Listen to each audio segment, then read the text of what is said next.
ముక్కు పుడక నా కోటలోకి వచ్చిందే కానీ నా సొంతం కాలేదు. ఈ పాటికే ముక్కు పుడక నా సొంతం అయ్యుంటే మీ ఊరిని ఈ పాటికే వల్లకాడి చేసేదాన్ని అని వసీకర అవనితో చెప్తూ ఉంటుంది. నా అమ్మవారు చాలా పవిత్రమైందే. నీలాంటి దుష్టులకు ఆ ముక్కు పుడక దక్కనివ్వదు. ఆ ముక్కు పుడక మాకు మాత్రమే సొంతం. మా కుటుంబానికి ముక్కు పుడక ఒక వరం అని చెప్పి అవని వసీకర్తో చెప్తూ ఉంటుంది. నిన్ను అంతం చేస్తాను, నీ వాళ్ళను అంతం చేస్తాను అని వసీకర అంటూ ఉంటే, నా వాళ్ళను నువ్వు అంతం చేయటం కాదే, నీ అంతు నేను తేలుస్తాను. మా అత్తను తీసుకొచ్చి కోటలో బంధించావు, నేనే నిన్ను అంతం చేసి మా అత్తను కాపాడుకుంటాను అని చెప్పి అవని వసీకర్తో యుద్ధం చేస్తూ ఉంటుంది. మరోవైపు అక్షయ అన్నపూర్ణాదేవికి పూజ చేస్తూ ఉంటుంది. శ్రీకర్ వేదవతిని వెతుక్కుంటూ కోటలోకి వెళ్తాడు. ఒక గదిలో వేదవతి శ్రీకర్కి కనిపించడంతో శ్రీకర్ అమ్మా అంటూ వేదవతి దగ్గరికి పరిగెడతాడు. అమ్మా, మేము గతంలోనే కోట దగ్గరికి రావడానికి ప్రయత్నం చేశాము, కానీ పౌర్ణమి గడియలు రాకుండా వెళ్ళొద్దని స్వామీజీ హెచ్చరించారు. పౌర్ణమి గడియల కోసం ఎదురు చూశామమ్మా. నువ్వు పంపించిన ముక్కు పుడక చిలకమ్మ మాకు అందజేసింది, అందుకే నిన్ను కాపాడటం కోసం కోట దగ్గరికి వచ్చామమ్మా అని చెప్పి శ్రీకర్ చెప్తూ ఉంటాడు. అవని ఎక్కడ్రా అని వేదవతి అడుగుతూ ఉంటుంది. అవని ఆ వసీకర్తో యుద్ధం చేస్తుందమ్మా, నిన్ను కాపాడటానికి నేను లోపలికి వచ్చాను అని శ్రీకర్ చెప్తూ ఉంటాడు. ఆ వసీకర మామూలుది కాదురా, అవనిని ఏమైనా చేస్తుందేమో, పద వెళ్దాం అని చెప్పి వేదవతి అంటుంది. ఇక వేదవతి శ్రీకర్ ఇద్దరూ కలిసి కోటలో నుంచి బయటకు వస్తూ ఉంటారు. అవని వసీకర్తో పోరాటం చేస్తూ ఉంటుంది. మొసలికి ఒడ్డు మీద కన్నా కూడా నీటిలోనే ఎక్కువ బలం ఉంటుంది. నాకు కూడా బయట కన్నా నా కోటలోనే ఎక్కువ బలం ఉంటుంది. రావే రా, కోటలోకి వెళ్దాం అని చెప్పి వసీకర అవనిని కోటలోకి లాక్కొని వెళ్తూ ఉంటుంది. పద, నీతో పాటు ఎంత దూరమైనా వస్తాను, ఈరోజు నిన్ను అంతం చేసే ఇక్కడి నుంచి వెళ్తాను అని చెప్పి అవని అంటూ ఉంటుంది. ఇక వసీకర అవనిని కోటలోకి తీసుకెళ్తుంది. అవనిని కొడుతూ ఉంటుంది. అవని కూడా వసీకరను కొడుతూ ఉంటుంది. ఇక అలా ఇద్దరూ కలిసి కొట్టుకుంటూ ఒకరినొకరు యుద్ధం చేసుకుంటూ ఉంటారు. వేదవతి కోటలో నుంచి బయటకు వస్తూ, ఒరే శ్రీకర్ అటు చూడరా, అవనిరా అని వేదవతి అంటూ ఉంటుంది. ఇక అప్పుడు శ్రీకర్ అవని అని గట్టిగా పిలవటంతో వసీకర శ్రీకర్ వేదవతులను చూస్తుంది. ఓ, పథకం ప్రకారమే కోటలోకి అడుగు పెట్టావన్నమాట అని చెప్పి వసీకర అంటూ ఉంటుంది. ఒరే శ్రీకర్ పదరా, ఆ వసీకర మామూలుది కాదు, మనం ముగ్గురం కలిసి వెళ్ళి ఆ వసీకరను అంతం చేసి మన ఊరి పొలిమేరలో ఆ వసీకర శవాన్ని వేద్దాము. వసీకర శవాన్ని చూసి ఊరి వాళ్ళంతా కూడా సంతోషపడతారు అని చెప్పి వేదవతి శ్రీకర్తో చెప్తూ ఉంటుంది. బాబా, నువ్వు అత్తని తీసుకొని వెళ్ళిపో అని చెప్పి అవని అంటుంది. నిన్ను ఇలా ఒంటరిగా వదిలి ఎలా వెళ్తాను అవని అని శ్రీకర్ అంటూ ఉంటాడు. బాబా, నేను చెప్పేది విను అని అవని అంటూ ఉంటుంది. నా మాట మీద ఏమాత్రం గౌరవం ఉన్నా నువ్వు అత్తను తీసుకొని వెళ్ళిపో, ఈ వసీకర్తో నేను పోరాటం చేస్తాను అని చెప్పి అవని అంటుంది. లేదు అవని, నిన్ను వదిలి వెళ్ళేదే లేదు అని చెప్పి వేదవతి అంటుంది. శ్రీకర్ పదరా వెళ్దాం అని వేదవతి వసీకర్ దగ్గరికి శ్రీకర్ని తీసుకుని వెళ్ళబోతూ ఉండగా వసీకర జై కాపాలిక అని అనటంతో ఒక శక్తి వసీకర్ దగ్గర నుంచి వచ్చి శ్రీకర్ కాళ్ళ దగ్గర మంటలు ఏర్పడతాయి. శ్రీకర్ మంటలు చూసి కంగారు పడుతూ ఉంటే, నీకు దమ్ము ధైర్యం ఉంటే నా దగ్గరికి రారా అని వసీకర శ్రీకర్ని అంటూ ఉంటుంది. బావా, మీరు వెళ్ళండి, మీరు ప్రాణాలకు తెగించి ఇటువైపు రాకండి బావా అని చెప్పి అవని అంటూ ఉంటుంది. ముందు అత్తను తీసుకెళ్ళటమే మన ఉద్దేశం కదా, అత్తను తీసుకెళ్ళు బావా అని చెప్పి అవని అంటుంది. రామ్మ, మనం ఇక్కడ ఉండటం వల్ల ఎలాంటి ఉపయోగం లేదు, రామ్మ వెళ్దాం అని చెప్పి శ్రీకర్ వేదవతిని తీసుకొని వెళ్తూ ఉంటే, అది కాదురా శ్రీకర్, అవని అవని అని చెప్పి వేదవతి అంటూ ఉంటుంది. ఇక శ్రీకర్ వేదవతిని తీసుకొని ఇంటికి బయలుదేరతాడు. మరోవైపు అక్షయ అన్నపూర్ణాదేవికి పూజ చేస్తూ ఉంటుంది. ప్రసాదరావు కంగారు పడుతూ అటు ఇటు తిరుగుతూ ఉంటాడు. ఇక నిహారిక వసంత ఇద్దరు కూడా నీ మొగుడు నా మొగుడు ఇద్దరు కలిసి టెంగరోళ్ళు ఎక్కడికి వెళ్ళారో ఏంటో, ఏం కొంపలు ముంచుకొస్తారో ఏంటో అని మాట్లాడుకుంటూ ఉంటారు. అదే సమయంలో శ్రీకర్ వేదవతిని తీసుకొని ఇంటికి వస్తాడు. వేదవతి ప్రసాదరావుని చూసి ఏవండి అని పిలవటంతో ప్రసాదరావు వేదవతిని చూసి వేదా అని అంటూ ఉంటాడు. ఇక వేదవతి వెళ్ళి ప్రసాదరావుని గట్టిగా హగ్ చేసుకుంటుంది. వేదా, ఇన్ని రోజులు నీ కోసం ఎంతగానో వెతికాము, ఇలా అనుకోకుండా నువ్వు మాకు ఎదుటి పడ్డావు అని చెప్పి ప్రసాదరావు అంటూ ఉంటాడు. నానమ్మ, మీరు క్షేమంగా వచ్చారు, చాలా సంతోషంగా ఉంది అని చెప్పి అక్షయ్ చెప్తూ ఉంటుంది. ఇక వేదవతి అక్షయ్‌ను గట్టిగా హగ్ చేసుకొని అక్షయ్ నుదిటిపై ముద్దు పెడుతూ ఉంటుంది. ఇదేంటి అత్తయ్య అక్షయ్‌ని చూస్తే అసహ్యించుకుంటుంది కదా! అక్షయ్‌ను దగ్గరకు తీసుకుంటున్నారేంటి అని నిహారిక అంటుంది. పద వెళ్ళి అడుగుదాం అని వసంత్ అంటుంది. ఇప్పుడే వచ్చారు కదా! ఇప్పుడే మనం ఈ విషయం గురించి అడిగితే అత్తయ్య మన పైన కోప్పడతారు. వద్దులే తర్వాత అడుగుదాము. ముందైతే పలకరిద్దాం పద అని చెప్పి నిహారిక అంటుంది. అత్తయ్య ఎలా ఉన్నారు అని చెప్పి నిహారిక అడుగుతూ ఉంటుంది. నా అమ్మవారి దయ వల్ల నేను బాగానే ఉన్నాను అని వేదవతి చెప్తూ ఉంటుంది. అమ్మా నువ్వు లేకపోయేసరికి నిద్రాహారాలు మానేసినట్టే ఉందమ్మా.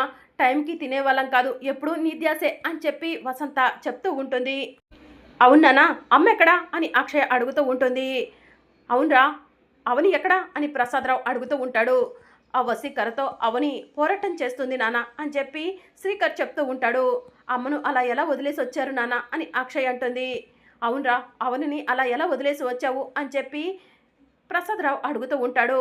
అమ్మను ఇంటి దగ్గర వదిలేసి నేను వెళ్దామనే వచ్చాను నాన్న.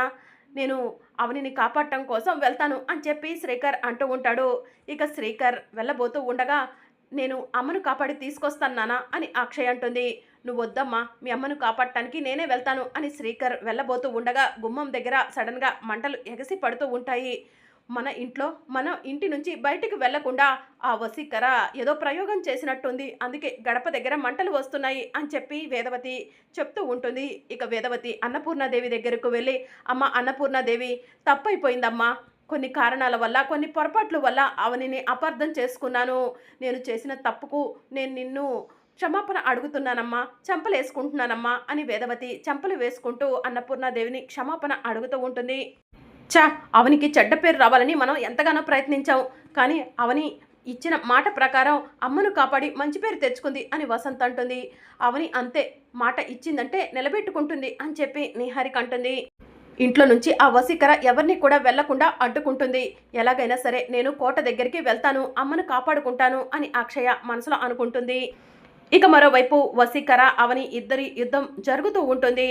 ఇక వసీకర నాతోనే పోరాడతావా, నన్ను అంతం చేస్తావా, నన్ను నువ్వు అంతం చేయటం కాదే, నేనే నిన్ను అంతం చేస్తాను, ఆ తర్వాత నీ వాళ్ళను అంతం చేస్తాను, ఈ ఊరి అంతా కూడా అంతం చేస్తాను అని చెప్పి వసీకర అవనిని గట్టిగా నెట్టేస్తుంది. దాంతో అవని కోటలో కింద పడిపోయి స్పృహ కోల్పోతుంది. జై కాపాలిక అని వసీకర అనటంతో వసీకర చేతిలోకి కత్తి వస్తుంది. అవని ఈ కత్తితోనే నిన్ను అంతం చేస్తాను, నాకు అసలు కష్టాలు సమస్యలు మొదలైందే నీ వల్ల, నువ్వనేదానివి లేకపోతే నాకు కష్టాలు ఉండవు అని వసీకర పెద్ద కత్తి తీసుకొని అవని దగ్గరికి వెళ్తూ ఉంటుంది. ఇక మరోవైపు అక్షయ ఎవరికీ చెప్పకుండా కోట దగ్గరకు వెళ్తుంది. అమ్మా అమ్మా అని అవనిని పిలుస్తూ ఉంటుంది. అవని స్పృహ కోల్పోయి ఉంటుంది. కోటలోకి అక్షయ అడుగు పెట్టబోతూ ఉండగా కోట దగ్గర మంటలు ఎగిసెగిసి పడుతూ ఉంటాయి. అవని స్పృహ కోల్పోయి ఉన్నప్పుడు వసీకర కత్తి తీసుకొని అవనిని నరకటానికి వెళ్తూ ఉంటుంది.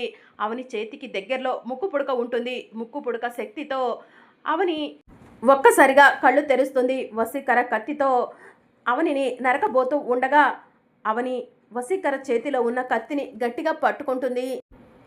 అమ్మా అమ్మా అని అక్షయ కోట బయట నుంచి పిలుస్తూ ఉంటుంది. ఓ నీ కూతురు అక్షయ నిన్ను కాపాడటానికి వచ్చినట్టుంది, నిన్ను అంతం చేసి ఆ తరువాత నీ కూతుర్ని అంతం చేస్తాను అని వసీకర అంటుంది. నా కూతుర్ని అంతం చేసేవాళ్ళు ఈ ప్రపంచంలో ఇంకా ఎవరు లేరు, నా కూతురు జోలికే వస్తావా అని చెప్పి అవని వసీకర చేతిలో ఉన్న కత్తిని లాగేసుకుంటుంది. నా కూతుర్ని చంపుతా అంటావా నిన్ను అని చెప్పి అవని కత్తి తీసుకొని వసీకరను నరికేస్తుంది. దానితో వసీకర తల తెగి పడుతుంది. వసీకర తల తెగింది అని అవని అనుకునే లోపు మళ్ళీ వసీకర ఎదురుగా నిల్చొని ఉంటుంది. ఇక వసీకర పక్కపక్కమని నవ్వుతూ ఉంటుంది. అవనికి ఏమీ అర్థం కాక మరొకసారి కత్తి తీసుకొని వసీకర మెడ మీద నరుకుతుంది. వసీకర తల మళ్ళీ తెగి పడుతుంది. మళ్ళీ కాసేపటికి వసీకర అవని ముందు నుంచుంటుంది. ఏంటి నేను చచ్చిపోవట్లేదేంటా అని ఆలోచిస్తున్నావా, నువ్వు ఎన్నిసార్లు నరికినా కూడా నాకు ఏమీ కాదు అవని అని చెప్పి వసీకర చెప్తూ ఉంటుంది. ఏమీ కాదా అని అవని వసీకర తలను నరుకుతూ ఉంటుంది. అయినా కూడా వసీకర తల మామూలుగానే ఉంటుంది. ఇక అవని షాకింగ్గా వసీకర వైపు చూస్తూ ఉంటుంది. నన్ను చంపటం నీ వల్ల కాదు కదా, నిన్ను పుట్టించిన నీ అమ్మవారి వల్ల కూడా కాదు అని వసీకర అనటంతో ఆకాశంలో మెరుపులు ఉరుములు వస్తూ ఉంటాయి. అమ్మవారు కనిపిస్తూ ఉంటుంది. అమ్మవారి శక్తి ఒకటి మెల్లగా కోటలోకి వస్తుంది. అవని వసీకరతో యుద్ధం చేస్తున్న సమయంలో ఆ శక్తి అవనిలోకి వెళ్ళి అవని వసీకరను గట్టిగా నెట్టేస్తుంది. దాంతో వసీకర స్పృహ కోల్పోతుంది. ఇక వసీకర స్పృహ కోల్పోవడంతో అవని పరిగెత్తుకుంటూ కోటలో నుంచి బయటకు వస్తుంది. అమ్మ అక్షయ, నువ్వెందుకమ్మా కోట దగ్గరికి వచ్చావు? వసీకర కోటలో ఉందని తెలుసు కదా అని చెప్పి అవని అంటుంది. అమ్మ, నిన్ను కాపాడటం కోసం నానే వద్దామనుకున్నారు, కానీ ఆ వసీకర నాన్న వాళ్ళను ఇంట్లో నుంచి బయటకు రాకుండా తన వశీకర శక్తిని ఉపయోగించిందమ్మా. నేను అమ్మవారి శక్తితో ఇంట్లో నుంచి బయటకు రాగలిగానమ్మా అని అక్షయ అవనితో చెప్తూ ఉంటుంది. సరేమ్మా, త్వరగా ఇక్కడి నుంచి వెళ్దాం పదా అని చెప్పి అవని అక్షయ్ను తీసుకుని కోట దగ్గర నుంచి వస్తూ ఉంటుంది. అమ్మయ్య, ఇన్ని రోజులకి మంచి పని చేశాం అని కృష్ణబాబు పెద్దిరాజు ఇద్దరు కూడా మనసులో అనుకుంటూ ఇంటికి వస్తారు. వేదవతిని చూసి, అమ్మా, నువ్వు కోటలో నుంచి బయటకు వచ్చేసావా అని చెప్పి కృష్ణబాబు అడుగుతూ ఉంటాడు. అవునరా కృష్ణ, ఆ అమ్మవారి దయ వల్ల, అవని సాహసం వల్ల నేను కోటలో నుంచి బయటపడగలిగాను అని చెప్పి వేదవతి చెప్తూ ఉంటుంది.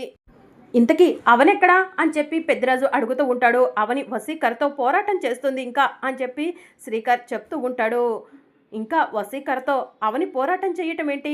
ఆ వసీకరను మేము బంధించాం కదా, ఆ వసీకర రావి చెట్టు కింద ఉంది కదా, మూటలో కట్టి అక్కడ పెట్టి వచ్చాము. రేపు ఉదయం ఊరి అందరినీ తీసుకెళ్ళి ఆ వసీకర అంతు తేలుద్దాము అని చెప్పి కృష్ణబాబు చెప్తూ ఉంటాడు.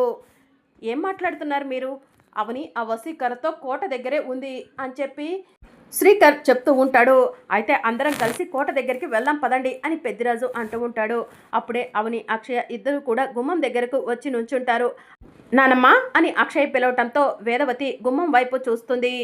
అవనిని చూసి వేదవతి, అమ్మ అవని అని చెప్పి అవని దగ్గరికి పరిగెత్తుకుంటూ వెళ్ళి అవనిని గట్టిగా హగ్ చేసుకుంటుంది. రేపు రాబోయే అప్కమింగ్ ఎపిసోడ్లో వేదవతి అవని దగ్గరకు వెళ్ళి, అవని, మాయ మారిపోయిందని మేమంతా నమ్మినా కూడా నువ్వు నమ్మలేదు, నువ్వు నమ్మిందే నిజమైంది, ఆ మాయ మారలేదు, వసీకరతో పర్సనల్గా మాట్లాడటం నేను కోటలో చూశాను అవని అని చెప్పి వేదవతి అవనితో చెప్తూ ఉంటుంది. అవని షాకింగ్గా వేదవతి వైపు చూస్తూ ఉంటుంది. ఇక మరోవైపు అవని శ్రీకర్ ఇద్దరూ కలిసి స్వామీజీ దగ్గరకు వెళ్తారు. స్వామీజీ, మీరు చెప్పిన విధంగానే పౌర్ణమి గడియల్లోనే కోటలోకి వెళ్ళాము, అత్తయ్యను కాపాడి తీసుకొచ్చాము, కానీ ఆ వసీకర్ను ఖడ్గంతో ఎన్నోసార్లు ఖండించి చూశాను. ఆ వసీకర తల తెగుతుందే కానీ మళ్ళీ తల అతుక్కుంటుంది, తన ప్రాణం పోవట్లేదు, దానికి కారణం ఏమై ఉంటుంది అని చెప్పి అవని స్వామీజీని అడుగుతూ ఉంటుంది. ఆ వసీకర తాంత్రిక శక్తులు ఉన్న ఆడది కాబట్టి తన ప్రాణాన్ని ఎప్పటికైనా సరే కాపాడుకోవాలని చెప్పి తన ప్రాణాన్ని ఎక్కడో ఒక చోట ఉంచి ఉంటుంది.